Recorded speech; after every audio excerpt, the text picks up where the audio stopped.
So this is going to be our last video that we're going to show after this. Like I said, we're going to have a Q&A time, so we'll hope you've been thinking of some questions, and you'll come up here at the front after this. But this next one is probably from one of my favorite modern atheists. I won't diss Nietzsche here. Christopher Hitchens, many of you may have heard his name. He recently passed away from cancer, but he went around the country basically getting in debates with Christians is what he did, and always enjoyed his wit and humor in some of the debates that he added in there. But this is a really important argument, probably the oldest argument, I would think, against the existence of God, which is the problem of evil. And basically the argument goes, if God is good and loving, and he is perfectly good and perfectly loving, then how does evil exist? And so he's going to kind of frame this in a different way. So let's see what he has to say here. Now let's take a case of someone who's been dealt a bad hand. What about Fräulein Freisel in Austria, whose father, unwilling to get out of the way, kept her in a dungeon where she didn't see daylight for 24 years and came down most nights to rape and to sodomize her, often in front of the children who were the victims of the previous attacks and offenses.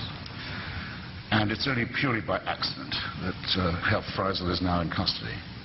And it's a shame that he's 76, because his life imprisonment isn't going to feel enough like that to him. I want you to just take a moment, since we're so interested in the downtrodden and the helpless. Imagine how she must have begged him. Imagine how she must have pleaded. Imagine for how long. Imagine how she must have prayed every day, how she must have beseeched heaven. Imagine, for 24 years, and no answer at all. Nothing. Imagine how those children must have felt. Imagine what they felt when they saw one of their number, the dead twin, being born away from neglect on top of everything else. Now, you say that's all right that she went through that, because she'll get a better deal in another life? I have to ask you, if you can be morally or ethically serious and postulate such a question. No, that had to happen, and heaven did watch it with indifference, because it knows that score will later on be settled. So it was well worth her going through it. She'll have a better time next time. I don't see how you can look anyone in the face, or live with yourself, and say anything so hideously, wickedly immoral as that, or even imply it. So definitely an emotional appeal here by Hitchens towards the problem of evil, and it's tough to respond to an argument like this in such a short amount of time. But Dr. Walls, what would you say here to people like Hitchens who bring this point up? What I say is this. Thank God for the problem of evil. Thank God for the problem of evil.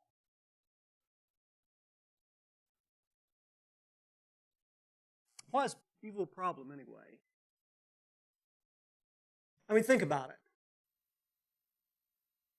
it. If atheism is true, if there is no God,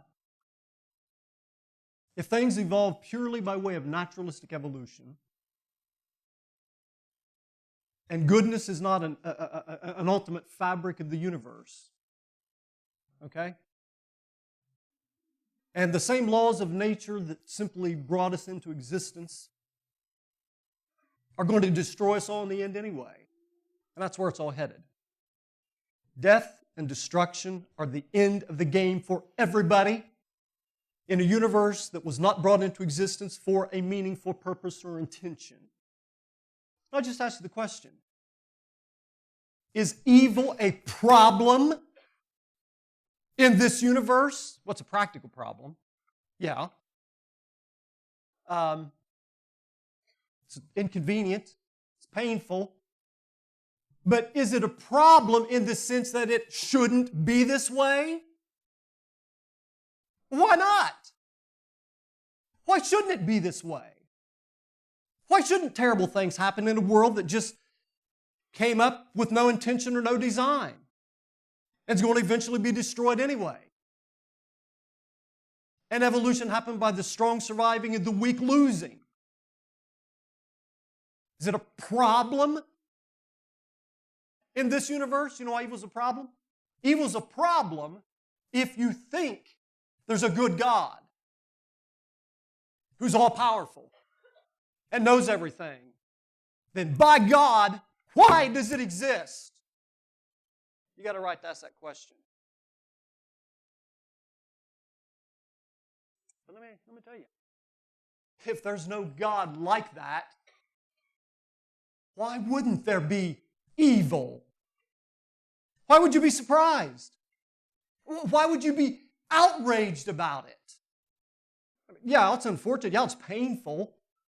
Admittedly, it's not very pleasant. But a problem in the sense that we should be outraged by it or think it shouldn't be there. It's perfectly what you would expect if there is no God. So I repeat, thank God for the problem of evil. It's because I believe in God.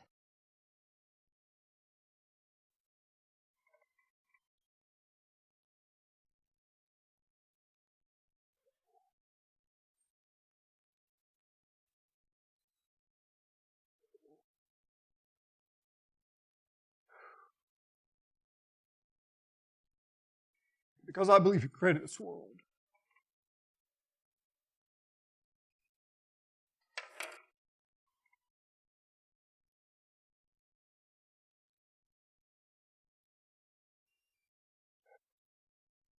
And because I believe He's perfect love.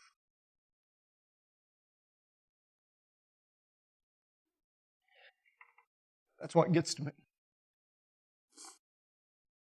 It bothers me. Yep. It bothers me. But let me say this. He told this story about a woman dealt a bad hand. The revolutionary winners and the revolutionary losers. Dealt a bad hand. And he said something like this: that's all right, because she will get a better life. Half of that statement is true. I believe because I believe in God, there's a hope she will get a better life, and her life can end up as happy as the happiest person that's ever lived. But that first half, that it's all right, oh no, it is not all right. The fact that God will redeem the worst of evil doesn't make any of them all right, or justifiable, or okay. God is furious. Again, read the Old Testament prophets and read about God's anger as He observes the powerful oppressing the weak. Now He says, how can you look in the face of someone like this? And here's my question for atheists who pose this question to me. What do you say about a child who just went up and smoked in the Holocaust? What do you say to this woman dealt a bad hand? You, sweetheart, your life is simply a monument to the absurdity of the universe and the absurdity of this world. And I'll tell you what I say. I say, yes, God hated that. But God gave us freedom. And within the realm of freedom, we can do atrociously terrible things to each other and to this world in which we live. But I'm not writing you off. I'm not writing this off. I don't believe there's a single person that's suffered in this world. I don't believe there's a single person. And you know what? For every person we know about, there are countless people we've never heard of.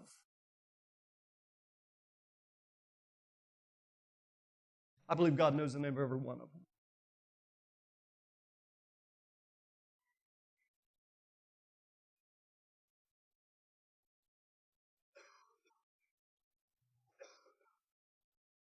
And I believe that He has the resources in His infinite power and perfect love to redeem the worst atrocities that have ever been laid out in the history of the human race.